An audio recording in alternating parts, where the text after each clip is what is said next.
welcome to Kia e-Niro Diaries, 15th of March 2020. 51 years ago today, I was at Wembley to watch 3rd Division Swindon Town defeat the mighty Arsenal. Yes. 1 year ago today, I was picking up the e-Niro. But look at the state of it. Absolutely disgustingly dirty. I think it's Mrs. e-Niro. Every time she drives it, it gets really mucky. So we'll have to sort that out. Get the mud splattered up the side. Anyway, so more about a year of driving the e-Niro coming soon.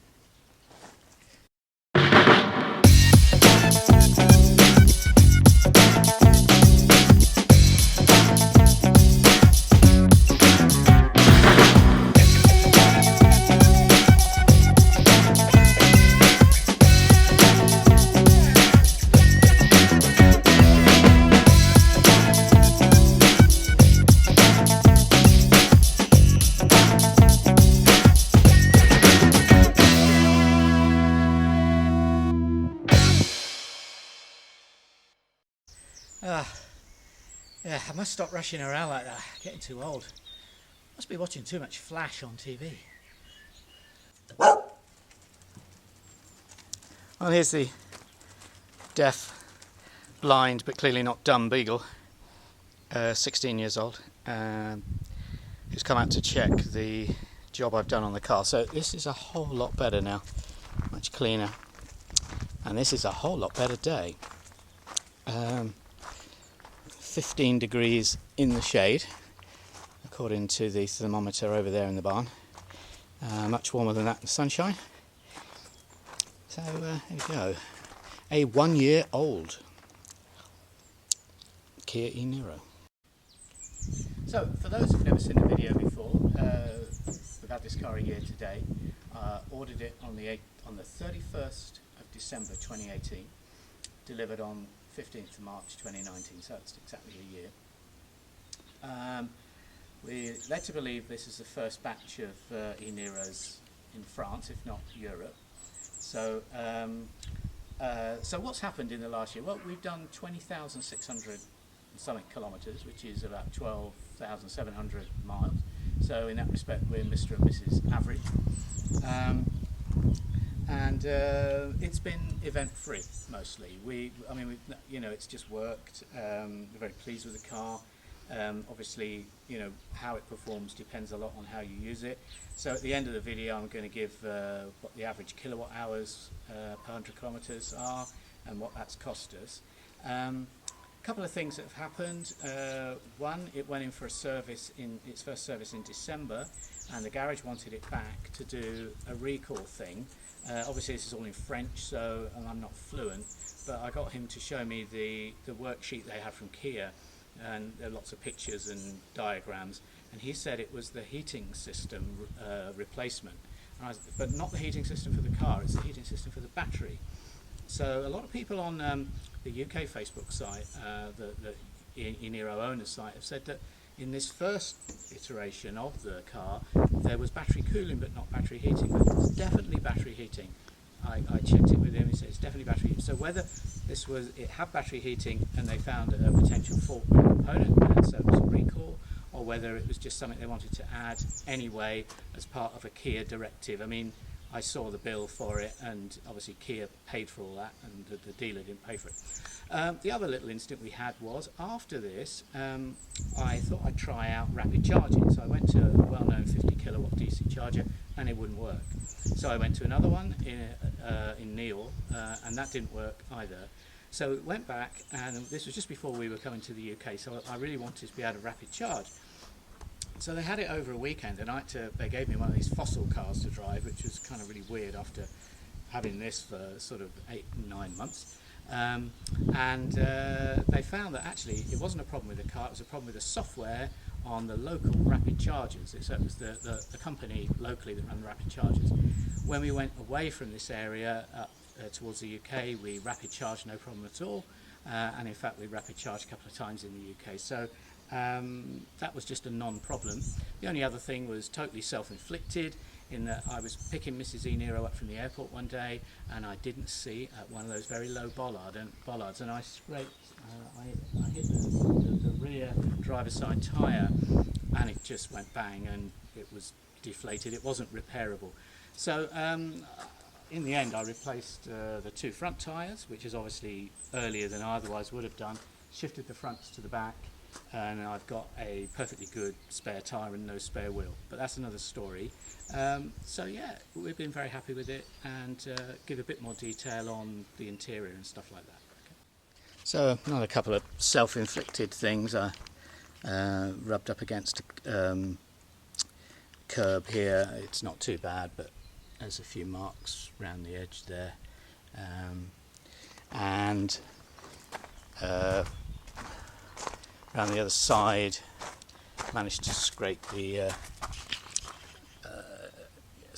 just a few scratches on the plastic wheel arch there. Say we go down a lot of lanes and into people's driveways, and there's sort of sharp, pointy plants and things. Same on this side. So yeah, this is all just part of wear and tear, but it seems quite a sort of a solid, chunky kind of car. I wasn't sort of that excited about it in terms of how it looks when we first got it, but it's kind of grown on me. It's very practical. It's plenty of room inside certainly for us two, and looking at similar cars like, well, the sister car to this is the Kona, which same drivetrain, Hyundai Kona, very nice car, but it is quite a bit bigger in the rear seat room than that car. So yeah, I mean, it's a kind of what I would call a modern day estate car, really. I always liked estate cars, practical needs, and say there's a bin, it's just come out the back. We're always off to the tip with stuff in there, and we're down to one dog now, and that one doesn't travel that often, but we do sometimes have a dog inside. So yeah, 1 year. Hopefully it will last many more years. So summary really of first year of owning the car. What do we think of it? Yeah, it was very expensive. It was 10,000 euros more than the hybrid version of the e-Niro. But 20,000 kilometers of driving, even in a hybrid, would have cost about 1,500 euros in fuel, and we'll look at the detail a bit later, but I think I've probably spent about 350 euros for the whole year. So there's a saving there of about 1,000 to 1,100 euros in terms of the distance we've driven. In terms of servicing, it's only had one service so far, and that was 56 euros. I've looked it up, and the average oil change for a car in the UK is £114. Obviously, it's cheaper for a smaller car and more expensive for the bigger cars. But I think at a main dealer, a first service on a car that you've actually bought with your own money, where you're not sort of lease purchasing it and it's all part of the monthly price you pay. We bought the car outright. So if I'd have bought a Niro hybrid outright, I would probably have paid about £200 for 200 euros for the first service. So there's some savings there, but clearly electric cars have a bit of a way to go yet before they can compete exactly on price. But the hope is that as the years go by, those savings will increase, and as we do more kilometres, we will see the benefits. Not just of it. I mean, it's just a better car. I mean, I drove the hybrid. It's a fine car, but you just get used to this instant response with the accelerator, and the fact that the accelerator does more than one job. You lift your foot and it starts to slow you down. And say when I had they lent me a Kia Ceed for a long weekend while they were looking at the supposed battery charging problem with this car, but actually it was a non-problem. It was just some software with the local rapid chargers, as I mentioned before. But I mean, it was a fine car, the Ceed, 1.6 petrol engine. But I had to go to Bordeaux Airport to pick someone up, and it was it's a bit frustrating. I sort of got used to having really complete control of the car with one foot, and you keep having to change gear, and you know it sort of coasts on when you lift your foot, so you use the brake a lot more. So again, you know, it's just something I've got used to now with this, and I wouldn't want to go back, to be honest. So in terms of the interior then, it's early days yet, but it seems to be very well made. Kias keep coming out very high in reliability surveys for their cars generally, and I think you know, I mean, it's all a matter of personal choice, but I think the Kias are a little bit smarter on the interior than the Hyundais, but the Hyundais, again, very well built. A friend of mine has one, and you know, he's done 50,000 kilometres in his electric Ioniq, and it's we were out in it the other evening. It's just it doesn't rattle. It's all the controls look, you know, nothing looks worn yet. And hopefully, you know, it will stand the test of time. But you know, it seems very well put together. So nothing really to comment there. The only thing I don't like with this is the switch for the lane keep assist is actually you can't see it when you're driving. It's behind the steering wheel, and on these local roads where you've got a white line but it's just a little road, and you know, you occasionally stray over the white line, you get the annoying beep, and I like to switch it off because it's just annoying. So yeah, I mean, it's a car with plenty of space. I've had a 6'2" person sat in the back behind me while I was driving, and he said it was comfortable, plenty of headroom. Yeah, they're good cars. Hopefully they can make more of them. So yeah, that's really been the problem for Kia and Hyundai since they launched the Kona and the e-Niro, is they just haven't been able to supply enough of them. I mean, the waiting list in the UK, from what I hear, was just ridiculous, and here in France it's been the same.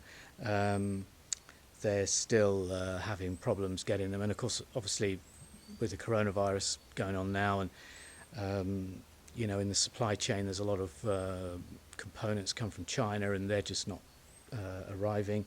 So I don't know. I mean, this is just a crazy situation at the moment. But the good news for Hyundai, you know, people who want the Kona, is that they're making them in Europe now. So, and they're supposed to be able to turn out 30. So I read somewhere they're going to turn out 30,000 Hyundai Konas this year. So you know, things are building up. And in France, the first 2 months of this year, there's been over 20,000 battery electric vehicles sold, and about another 8,000 or 9,000 plug-in hybrids. So the French market's really taken off at the beginning of 2020, probably because there's a lot more models available. There's the 208 electric and the new Renault Zoe, which is really kind of doing very well. It's some more appealing with this bigger battery. Anyway, there we go. In the March sunshine, it's a much nicer day today than it was a year ago when I collected it from the dealers. There we go. Thank you for watching, and please, if you've enjoyed these videos, click a like, and even better, subscribe. Thanks, bye.